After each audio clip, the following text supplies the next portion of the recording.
മക്കളെ നമുക്ക് ഓസിലേഷന്റെ അടുത്ത ഭാഗത്തിലേക്ക് പോവാം. നമ്മുടെ അടുത്ത ഭാഗം എന്ന് പറയുന്നത് spring mass system, oscillation of spring mass system. അതാണ് നമ്മൾ പറയാൻ പോണേ. കുറച്ച് ഫോർമുലാസ് ഈ ഭാഗത്തുനിന്നുണ്ട്.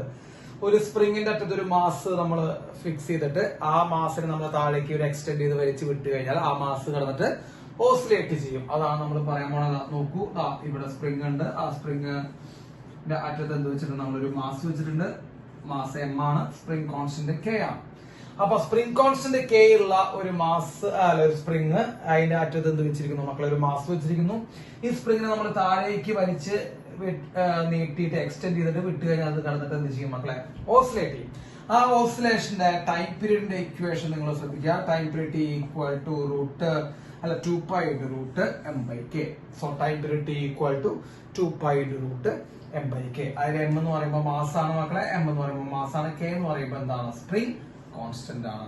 സോ ഇതാണ് ടൈം പീരീഡ് ഇക്വേഷൻ. ഫ്രീക്വൻസി ചോദിക്കുകയാണെങ്കിൽ ഇതിന് നേരെ തലതിരിച്ച് വരും മക്കളെ. 1/2π root k divided by m. അതാണ് ഫ്രീക്വൻസി ഇക്വേഷൻ. അപ്പൊ ഒരു സ്പ്രിംഗിന്റെ അറ്റത്ത് നമ്മൾ എന്ത് ചെയ്യുന്നു? ഒരു മാസ് കണക്ട് ചെയ്തിട്ട് ആ സിസ്റ്റത്തിനെ ഓസിലേറ്റ് ചെയ്യിച്ചു കഴിഞ്ഞാൽ ആ ഓസിലേഷന്റെ ടൈം പീരീഡ് ഇക്വേഷൻ ശ്രദ്ധിക്കാം. 2π into root m by k.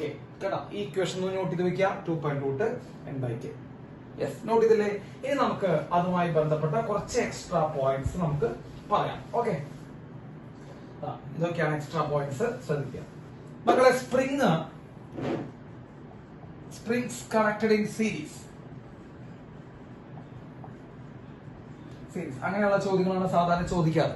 Spring connected in series. കേട്ടോ, അപ്പൊ സ്പ്രിംഗ് എന്ത് ചെയ്തിരിക്കുന്നു? സീരീസ് ആയി കണ്ടിരിക്കുന്നു. നോക്കൂത, ഇവിടെ രണ്ട് സ്പ്രിംഗ് എടുത്ത് വെച്ചിരിക്കുന്നു. ഇതൊരു സ്പ്രിംഗ്, അത് കഴിഞ്ഞ് വീണ്ടും ഒരു സ്പ്രിംഗ്. കണ്ടോ, അവർ കണക്ട് ചെയ്ത് എങ്ങനെയാന്ന് നോക്കൂ. സീരീസിലാണ് നമുക്ക് 1/1 ആയിട്ട് എന്ത് ചെയ്തിരിക്കുന്നു മക്കളെ? കണക്ട് ചെയ്തിരിക്കുന്നു ഒരു സ്പ്രിംഗ്. അപ്പൊ ഇവന്റെ സ്പ്രിംഗ് കോൺസ്റ്റന്റ് K1 ആണ് മക്കളെ, ഇവന്റെ സ്പ്രിംഗ് കോൺസ്റ്റന്റ് K2 ആണ്. ഓക്കെ, ഇവന്റെ സ്പ്രിംഗ് കോൺസ്റ്റന്റ് K1 ആണ്, ഇവന്റെ സ്പ്രിംഗ് കോൺസ്റ്റന്റ് K2 ആണ്. ഏറ്റവും പ്രധാനമായിട്ടൊരു പ്രത്യേകത, ഈ സീരീസിൽ കണക്ട് ചെയ്യുമ്പോൾ നമ്മൾ K effective equal to 1/K1 plus 1/K effective 1/K1 plus 1/K2 എന്ന് പഠിക്കുന്നതിനേക്കാൾ മുമ്പ് നിങ്ങൾ ആദ്യം ചിന്തിക്കരുത്, സ്പ്രിംഗ് സീരീസ് ആയിട്ട് കണക്ട് ചെയ്യുമ്പോൾ forces in the spring equal ആണ് മക്കളെ. അതൊന്ന് ശ്രദ്ധിച്ചോളൂ. Forces in the spring equal ആണ്. അതായത് ഈ രണ്ട് സ്പ്രിംഗിൽ ഉണ്ടാകുന്ന ഫോഴ്സുകൾ ഈക്വൽ ആണെന്നുള്ള കാര്യം മനസ്സിലാക്കുക. സോ ഇവന്റെ സ്പ്രിംഗിന്റെ എക്സ്റ്റൻഷൻ y1 ആണെന്ന് വിചാരിക്കുക, ഈ സ്പ്രിംഗിന്റെ എക്സ്റ്റൻഷൻ y2 എന്ന് വിചാരിക്കുക. ഞാനത് എക്സ്റ്റൻഷനും കാര്യങ്ങളും പറഞ്ഞിട്ട് നമുക്ക് ഇക്വേഷനിലേക്ക് പോവാം. അപ്പോ K1 എന്ന് പറഞ്ഞ സ്പ്രിംഗ് ഈ മാസ് ഇങ്ങനെ അതിനെ സപ്പോർട്ട് ചെയ്തതിന്റെ ഫലമായിട്ട് K1 എന്ന് പറഞ്ഞ സ്പ്രിംഗ് കോൺസ്റ്റന്റ് ഉള്ള സ്പ്രിംഗ് y1 എക്സ്റ്റെൻഡ് ചെയ്യുന്നു. K2 എന്ന് പറഞ്ഞ സ്പ്രിംഗ് കോൺസ്റ്റന്റ് ഉള്ള സ്പ്രിംഗ് y2 എക്സ്റ്റെൻഡ് ചെയ്യുന്നു. നമുക്ക് ഒറ്റ കാര്യം പറയാൻ പറ്റും, K1 y1 ഉം K2 y2 ഉം ഈക്വൽ ആണ്. K1 y1 ഉം K2 y2 ഈക്വൽ ആണ്. അപ്പൊ സ്പ്രിംഗുകൾ സീരീസ് ആയി കണക്ട് ചെയ്യുമ്പോൾ നിങ്ങൾ ആദ്യം മനസ്സിലാക്കേണ്ടത് അതുമായി ആക്ട് ചെയ്യുന്ന ഫോഴ്സുകൾ ഈക്വൽ ആണ്. I mean restoring forces in the spring equal ആണ്. എന്താ റീസ്റ്റോറിംഗ് ഫോഴ്സിന്റെ ഇക്വേഷൻ? -K into y അല്ലെ, -kx അല്ലെങ്കിൽ K into y. മൈനസ് നമ്മൾ ഒഴിവാക്കിയുള്ളൂ. K1 y1 equal to K2 y2. So what is the ratio of extensions? കേട്ടോ മക്കളെ, y1/y2 എന്ന് പറയുമ്പോൾ എന്താണ്? K2/K1 ആണ്. കേട്ടോ, റേഷ്യോ ഓഫ് എക്സ്റ്റൻഷൻസ് ഇതാണ്. അപ്പൊ ഇങ്ങനെയുള്ള ചോദ്യം ഉണ്ടാവാറുണ്ട്. കേട്ടോ, അപ്പൊ രണ്ട് സ്പ്രിംഗുകൾ എന്ത് ചെയ്തിരിക്കുന്നു? നമ്മൾ സീരീസ് ആയി കണക്ട് ചെയ്ത് ആ രണ്ട് സ്പ്രിംഗിൽ ഉണ്ടാവുന്ന എക്സ്റ്റൻഷനുകളുടെ റേഷ്യോ എന്താണെന്ന് ചോദിച്ചു കഴിഞ്ഞാൽ മക്കളെ K2/K1, y1/y2 equal to K2/K1. മനസ്സിലാക്കേണ്ട, രണ്ട് സ്പ്രിംഗിൽ ആക്ട് ചെയ്യുന്ന ഫോഴ്സുകൾ ഈക്വലന്റ് ആണ്. ഇനി effective spring constant is equal to 1/K1 plus 1/K2. അത് നമുക്ക് എല്ലാവർക്കും അറിയാം, നമ്മൾ അത് തന്നെയാണ് നോക്കിയിരിക്കുന്നത്. അപ്പൊ ഇഫക്റ്റീവ് സ്പ്രിംഗ് കോൺസ്റ്റന്റ് സ്പ്രിംഗുകൾ സീരീസിൽ കണക്ട് ചെയ്യുമ്പോൾ എന്താ വരിക മക്കളെ? 1/K1 plus 1/K2 ആണ് വരിക. So K effective equal to K1 K2/K1 plus K2. K effective equal to K1 K2/K1 plus K2 അല്ലെ, ഇഫക്റ്റീവ് സ്പ്രിംഗ് കോൺസ്റ്റന്റ് ആ കേസിൽ അതാണ് വരിക. So time period in this case equal to 2π root m divided by K effective. അപ്പൊ ഈ കേസിലെ time period എന്ന് പറയുമ്പോൾ മക്കളെ 2π root of m by K effective. രണ്ട് സ്പ്രിംഗ് ഉണ്ടെങ്കിൽ ഇഫക്റ്റീവ് സ്പ്രിംഗ് കോൺസ്റ്റന്റ് കണ്ടുപിടിക്കണം. ആ ഇഫക്റ്റീവ് സ്പ്രിംഗ് കോൺസ്റ്റന്റ് ആണ് ഇവിടെ സബ്സ്റ്റിറ്റ്യൂട്ട് ചെയ്യാൻ. അപ്പൊ time period equal to 2π into root m by K effective. മക്കളെ ഇത് നോട്ട് ചെയ്യുക. അപ്പൊ ശ്രദ്ധിക്കണം, സീരീസ് ആയിട്ട് കണക്ട് ചെയ്യുന്ന സമയത്ത് ഫോഴ്സുകളാണ് എന്ത് വരിക മക്കളെ? ഈക്വൽ വരിക. Restoring forces acting in the spring, restoring forces developed inside the spring എന്തായിരിക്കും മക്കളെ? ഈക്വൽ ആയിരിക്കും. അപ്പൊ ഇവിടുത്തെ ഫോഴ്സ് -K1/1, ഇവിടുത്തെ ഫോഴ്സ് -K2/y2. അത് രണ്ടും ഈക്വൽ ആവും. നോട്ട് ചെയ്തോളൂ മക്കളെ. യെസ്, ഇനി നമുക്ക് അടുത്ത് സ്പ്രിങ്സ് ഇൻ പാരലൽ നോക്കാം. പാരലൽ ആവുമ്പോൾ എന്താണ് സെയിം ആണെന്ന് വരുന്നത് നമുക്ക് നോക്കാം. നമ്മൾ അടുത്ത് പറയാൻ പോകുന്നത് springs in parallel. Springs in parallel, parallel ആയിട്ടുള്ള സ്പ്രിങ്ങുകൾ വെക്കുമ്പോൾ എന്താണ് സംഭവിക്കാൻ പോകുന്നത് മക്കളെ നോക്കുക. ഇവിടെ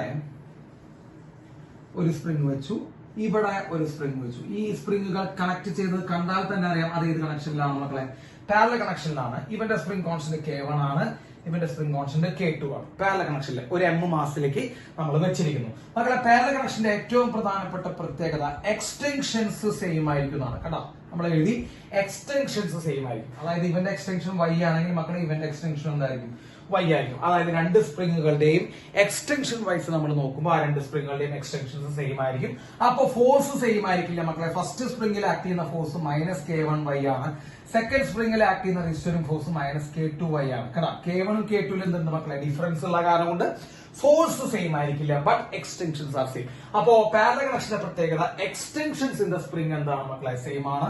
സോ F1/F2 എന്ന് പറയുന്നത് എന്തായിരിക്കും, K1/K2 ആയിരിക്കും. അപ്പൊ ആ രണ്ട് സ്പ്രിംഗിൽ ആക്ട് ചെയ്യുന്ന ഫോഴ്സുകളുടെ റേഷ്യോ എന്ന് പറയുന്നത് ആ രണ്ട് സ്പ്രിംഗിലെ സ്പ്രിംഗ് കോൺസ്റ്റന്റുകളുടെ റേഷ്യോ ആയിരിക്കും. ഇഫക്റ്റീവ് സ്പ്രിംഗ് കോൺസ്റ്റന്റ് നമുക്ക് എല്ലാവർക്കും അറിയാം, പാരലൽ കണക്ഷനിൽ എന്താ ചെയ്യുക, K1 + K2 ആണ് ഇഫക്റ്റീവ് സ്പ്രിംഗ് കോൺസ്റ്റന്റ് വരിക.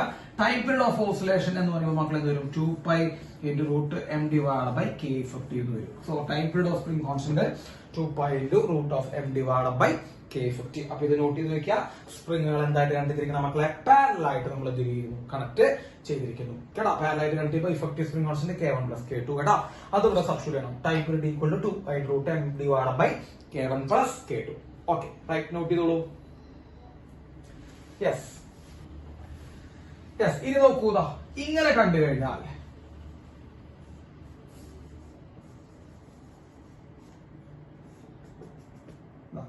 ഇങ്ങനെ നമ്മൾ കണ്ടു കഴിഞ്ഞാൽ ആ രണ്ട് സ്പ്രിങ്ങുകൾ K1 ഉം K2 അതിന്റെ ഇടയിൽ മക്കളെ എന്ത് വെച്ചിരിക്കുന്നു, ആ K1 ഉം K2 രണ്ട് സപ്പോർട്ടിൽ വെച്ചിരിക്കുന്നു. അതിന്റെ ഇടയിൽ നമ്മൾ എന്ത് വെച്ചിരിക്കുന്നു, ഒരു മാസ് വെച്ചിരിക്കുന്നു. കേട്ടോ, ഇങ്ങനെ തന്നു കഴിഞ്ഞാൽ മക്കളെ ഇതിന്റെ ടൈം പീരീഡ് ഇക്വേഷൻ വരുന്നത് 2π × M/K1 + K2 തന്നെയാണ്. കേട്ടോ, time period T = 2π × M/K1 + K2. അപ്പൊ രണ്ട് സ്പ്രിങ്ങുകൾക്കിടയിൽ ഒരു മാസ് വെച്ച് കഴിഞ്ഞാൽ അതിന്റെ ടൈം പീരീഡ് വരുന്നത് 2π ×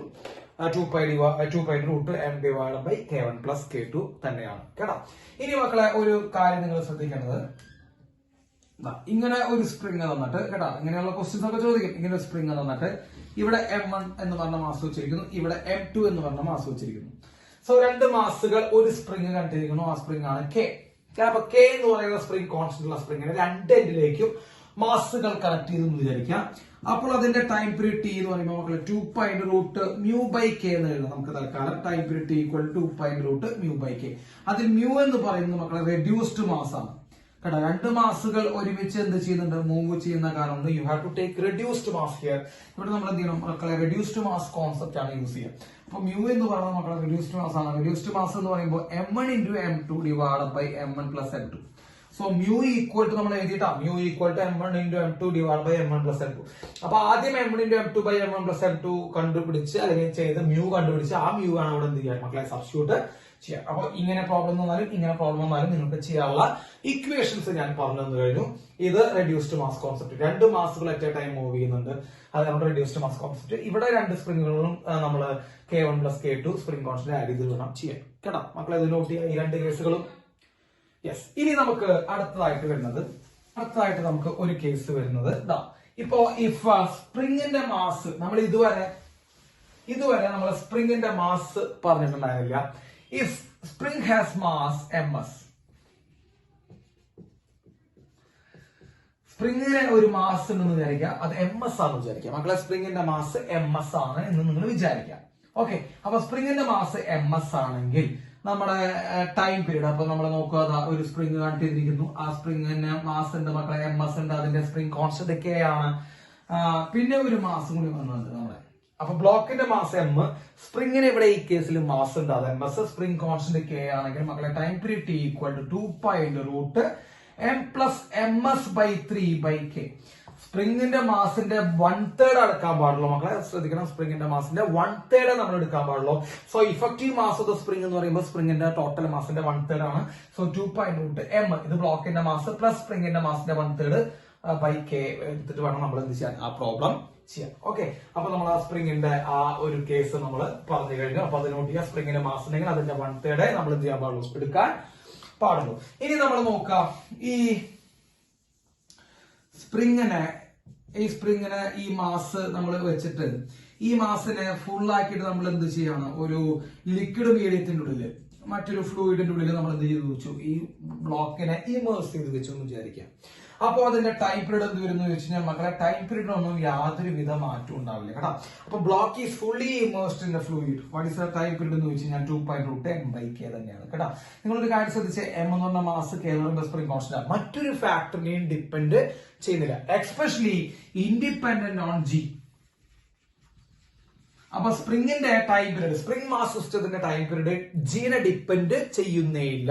ഈ ജീനെ ഡിപ്പെൻഡ് ചെയ്യാത്ത കാരണം കൊണ്ട് പല സ്ഥലങ്ങളിലും യാതൊരുവിധ മാറ്റില്ല മക്കളെ. ലിഫ്റ്റ് ആണ് ഏറ്റവും ബെസ്റ്റ് എക്സാമ്പിൾ കേട്ടോ. ലിഫ്റ്റ് മുകളിലേക്ക് പോകുമ്പോ G+A, ലിഫ്റ്റ് താഴേക്ക് വരുമ്പോ G-A, അതൊക്കെ G ഉള്ള കേസുകളിൽ. അപ്പൊ ഇവിടെ G ഇല്ലാത്ത കാരണം കൊണ്ട് ലിഫ്റ്റിന്റെ ഉള്ളിൽ വെച്ച് ലിഫ്റ്റ് മുകളിലേക്ക് പോകുമ്പോൾ what is the time period, the same.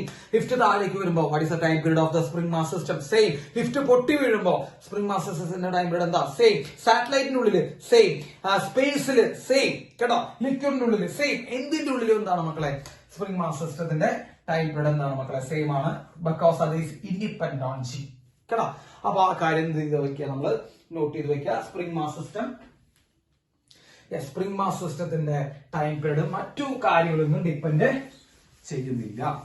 ഇനി ഒരു പോയിന്റ് കൂടിയാണ് നമുക്ക് സ്പ്രിംഗ് മാസ് സിസ്റ്റത്തിൽ പറയാനുള്ളത്. ആ പോയിന്റ് കൂടി നമുക്ക് പറയാം. യെസ്, എന്താ പോയിന്റ് എന്ന് വെച്ച് കഴിഞ്ഞാൽ, യെസ് മക്കളെ, എന്റെ കയ്യിൽ ഒരു സ്പ്രിംഗ് ഉണ്ടെന്ന് വിചാരിക്കാം. എന്റെ കയ്യിൽ ഒരു സ്പ്രിംഗ് ഉണ്ട്. ആ സ്പ്രിംഗിന്റെ സ്പ്രിംഗ് കോൺസ്റ്റന്റ് കെ ആണ്. സ്പ്രിംഗിന്റെ സ്പ്രിംഗ് കോൺസ്റ്റന്റ് എന്താണെന്ന് വിചാരിക്കാം, കെ ആണെന്ന് വിചാരിക്കാം. എന്നിട്ട് ആ സ്പ്രിംഗിനെ ഞാൻ എന്ത് ചെയ്തു, n ഈക്വൽ പാർട്സ് ആക്കി കട്ട് ചെയ്തു. So cut into, spring is cut into n equal parts. n equal parts ആക്കി നമ്മൾ ആ സ്പ്രിംഗിനെ കട്ട് ചെയ്തു കേട്ടോ. n ഈക്വൽ പാർട്സ് ആയി കട്ട് ചെയ്തു. സോ ഒരു പാർട്ടിന്റെ സ്പ്രിംഗ് കോൺസ്റ്റന്റ് എത്രയാണ്, what is the spring constant of one part?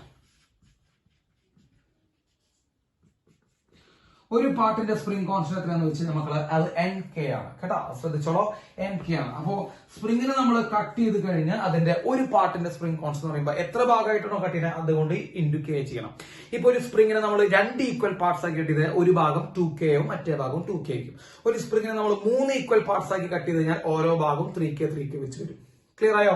അപ്പൊ ഒരു സ്പ്രിംഗ് കോൺസ്റ്റന്റ് K ആണ് മക്കളെ. അതിനെ n ഈക്വൽ പാർട്സ് ആക്കി നമ്മൾ കട്ട് ചെയ്തെങ്കിൽ ഒരു പാർട്ടിന്റെ സ്പ്രിംഗ് കോൺസ്റ്റന്റ് എന്ത് വരും മക്കളെ, NK വരും എന്നുള്ള കാര്യം മനസ്സിലാക്കി വെച്ചോ. ഇത് പ്രോബ്ലത്തിനൊക്കെ നമുക്ക് ആവശ്യം ഉണ്ടാവാറുണ്ട്. അവരിങ്ങനെ പറയും, ഒരു spring of spring constant K ആണ്, എന്നിട്ട് അതിനെ നമ്മൾ പകുതിയായിട്ട് മുറിച്ചു. അപ്പൊ നമുക്ക് ഒരു സ്പ്രിംഗ് ഉണ്ട്, സ്പ്രിംഗ് കോൺസ്റ്റന്റ് K ആണ്, അതിനെ പകുതിയാക്കി മുറിച്ചു. മക്കളെ പകുതിയാക്കി മുറിച്ചു കഴിഞ്ഞാൽ 2K മാറി കേട്ടോ. പകുതിയാക്കി മുറിച്ചു കഴിഞ്ഞാൽ 2K, കാരണം 2 പാർട്സ് ആയിട്ടില്ല മാറ്റണം. അപ്പൊ 2 പാർട്സ് ആക്കി മാറ്റുമ്പോൾ 2K ആയിട്ട് മാറി അല്ലേ. n പാർട്സ് ആക്കി മാറ്റുമ്പോൾ എനിക്ക് ആണെങ്കിൽ 2 പാർട്സ് ആക്കി മാറ്റുമ്പോൾ 2K. എന്നിട്ട് ഈ 2Kകൾ എന്ത് വെച്ചു, പാരലൽ വെച്ചു കണ്ടോ. അങ്ങനെയൊക്കെ ചോദിക്കും.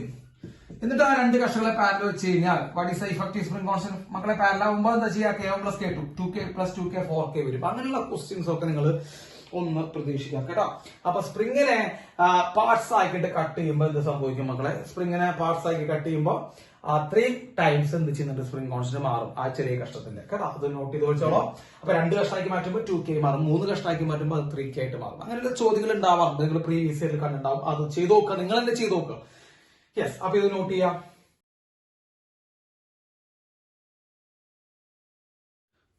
യെസ്, സ്പ്രിങ്ങിനെ കുറിച്ച് നമുക്ക് ഒരു കാര്യം കൂടി നമുക്ക് പറയേണ്ടതെന്ന് വെച്ച് കഴിഞ്ഞാൽ, നമ്മളിത് എങ്ങനെ പ്രോബ്ലം ചോദിക്കാറുണ്ട് മക്കളെ. ഒരു സ്പ്രിംഗ് ഉണ്ട്. ആ സ്പ്രിങ്ങിനെ നമ്മൾ 2 പാർട്സ് ആക്കി മാറ്റി. അതിൽ ഒരു പാർട്ടിന്റെ ലെങ്ത് L1 ആണ്, മറ്റേ പാർട്ടിന്റെ ലെങ്ത് L2 ആണ്. അതായത് റേഷ്യോ തരിക, L1:L2 റേഷ്യോ തരും. അപ്പൊ ഒരു സ്പ്രിങ്ങിനെ 2 പാർട്സ് ആക്കി മാറ്റിയിട്ട് ആ 2 പാർട്സിന്റെ ലെങ്ത്തുകളുടെ റേഷ്യോ തരും മക്കളെ, L1:L2. അപ്പോ സ്പ്രിംഗ് കോൺസ്റ്റന്റ് കെ ആയിരുന്നു മക്കളെ, ആദ്യത്തെ സ്പ്രിംഗ് കോൺസ്റ്റന്റ് കെ ആയിരുന്നു. അപ്പൊ കെ എന്ന് പറയുന്ന സ്പ്രിംഗ് കോൺസ്റ്റന്റ് ഉള്ള ഒരു ഫുൾ സ്പ്രിങ്ങിനെ രണ്ട് രണ്ട് പാർട്സ് ആക്കി മാറ്റി. ഈക്വൽ പാർട്ട് ആണെങ്കിൽ 2k വരും നമ്മൾ നേരത്തെ പറഞ്ഞു. ഈക്വൽ പാർട്ടല്ല, രണ്ട് വ്യത്യസ്ത ലെങ്ത് ഉള്ള പാർട്ടുകളാക്കി മാറ്റി. എന്നിട്ട് ആ ലെങ്ത്തുകളുടെ റേഷ്യോ തന്നിരിക്കുന്നു L1:L2. സോ ഇവന്റെ സ്പ്രിംഗ് കോൺസ്റ്റന്റ് എന്ത് വരും, ഇവന്റെ സ്പ്രിംഗ് കോൺസ്റ്റന്റ് എന്ത് വരും എന്ന് ചോദിക്കാം. ഇപ്പൊ ഇവന്റെ സ്പ്രിംഗ് കോൺസ്റ്റന്റ് നമുക്ക് K1 ഇടാം, ഇവന്റെ സ്പ്രിംഗ് കോൺസ്റ്റന്റ് K2 ഇടാം. സോ K1 ഈക്വൽ ടു, ഒന്ന് ശ്രദ്ധിച്ചോളൂ മക്കളെ, K1 is equal to K into, അതായത് തുടക്കത്തിലുള്ള സ്പ്രിംഗ് കോൺസ്റ്റന്റ് ഇൻറ്റു ആ രണ്ട് റേഷ്യോകൾ തമ്മിൽ പ്ലസ് ചെയ്യുക ബൈ ഫസ്റ്റത്തിന്റെ റേഷ്യോ ഡിവൈഡ് ചെയ്യാം. രണ്ട് റേഷ്യോകൾ തമ്മിൽ പ്ലസ് ചെയ്യുക ബൈ ഫസ്റ്റത്തിന്റെ റേഷ്യോ ചെയ്യാം. ഇനി K2 ഈക്വൽ ടു എന്താ പറയുക മക്കളെ, K ഇൻറ്റു രണ്ട് റേഷ്യോകൾ തമ്മിൽ പ്ലസ് ചെയ്യുക ബൈ സെക്കൻഡാമത്തെ റേഷ്യോ ഇടുക. ഇതാണ് സ്പ്രിങ്ങുകൾ, ആ രണ്ട് കഷ്ടത്തിന്റെ സ്പ്രിംഗ് കോൺസ്റ്റന്റ് ഇക്വേഷൻ കേട്ടോ. അപ്പോ ഇപ്പൊ ഞാനൊരു ഉദാഹരണം കാണിച്ചു തരാം. ഇപ്പൊ L1:L2 എന്ന് പറയുന്നത് 2:3 ആണെന്ന് വിചാരിക്കും. L1:L2 എന്ന് പറയുന്നത് 2:3 കേട്ടോ. അപ്പൊ സ്പ്രിങ്ങുകളുടെ രണ്ട് കഷ്ടങ്ങളാക്കി മാറ്റി ആ രണ്ട് കഷ്ടങ്ങളുടെ റേഷ്യോ എന്ന് പറയുന്നത്, ലെങ്ത്തുകളുടെ റേഷ്യോ എന്ന് പറയുന്നത് 2:3 ആണെങ്കിൽ ഫസ്റ്റ് കഷ്ടത്തിന്റെ സ്പ്രിംഗ് കോൺസ്റ്റന്റ് മക്കളെ K1 ഈക്വൽ ടു എന്താ വരിക, K into 2 + 3 that is 5 divide by 2. First കഷ്ടത്തിന്റെ 2 ലെങ്ത് ആണ് അല്ലെ. അപ്പൊ ഫസ്റ്റ് കഷ്ടത്തിന്റെ spring constant is equal to K into രണ്ടും കൂടി ആഡ് ചെയ്യാം, 2 + 3 5 ബൈ 2. സെക്കൻഡ് കഷ്ടത്തിന്റെ spring constant equal to K into അത് രണ്ടും കൂടി ആഡ് ചെയ്യാം, 2 + 3 5 ഡിവൈഡ് ബൈ സെക്കൻഡ് കഷ്ടത്തിന്റെ ലെങ്ത് 3. ഇതാണ്, ഇങ്ങനെയാണ് നമ്മൾ എന്ത് ചെയ്യുക മക്കളെ കണ്ടുപിടിക്കുക. അപ്പൊ ഒരു സ്പ്രിങ്ങിനെ രണ്ട് കഷ്ടങ്ങളാക്കി മാറ്റുന്നു. ആ രണ്ട് കഷ്ടങ്ങളുടെ ലെങ്ത്തുകളുടെ റേഷ്യോ തന്നിട്ട് ഏതെങ്കിലും ഒരു കഷ്ടത്തിന്റെ സ്പ്രിംഗ് കോൺസ്റ്റന്റ് എത്രയാണ് കണ്ടുപിടിക്കാൻ വന്നു കഴിഞ്ഞാൽ നിങ്ങൾ ചെയ്യേണ്ടത് തുടക്കത്തിലുള്ള ടോട്ടൽ സ്പ്രിംഗ് കോൺസ്റ്റന്റ് ആ രണ്ട് റേഷ്യോകൾ തമ്മിൽ സം ചെയ്യുക ബൈ ഏത് കഷ്ടത്തിന്റെയാണോ കണ്ടുപിടിക്കാൻ പറഞ്ഞാൽ അവന്റെ ലെങ്ത് കൊണ്ട് ഡിവൈഡ് ചെയ്യാം. ക്ലിയർ ആയില്ലേ മക്കളെ? അപ്പൊ ഈ കാര്യം കൂടി നിങ്ങൾ സ്പ്രിങ്ങിന്റെ കേസിൽ നോട്ട് ചെയ്ത് വെക്കാം. റൈറ്റ്.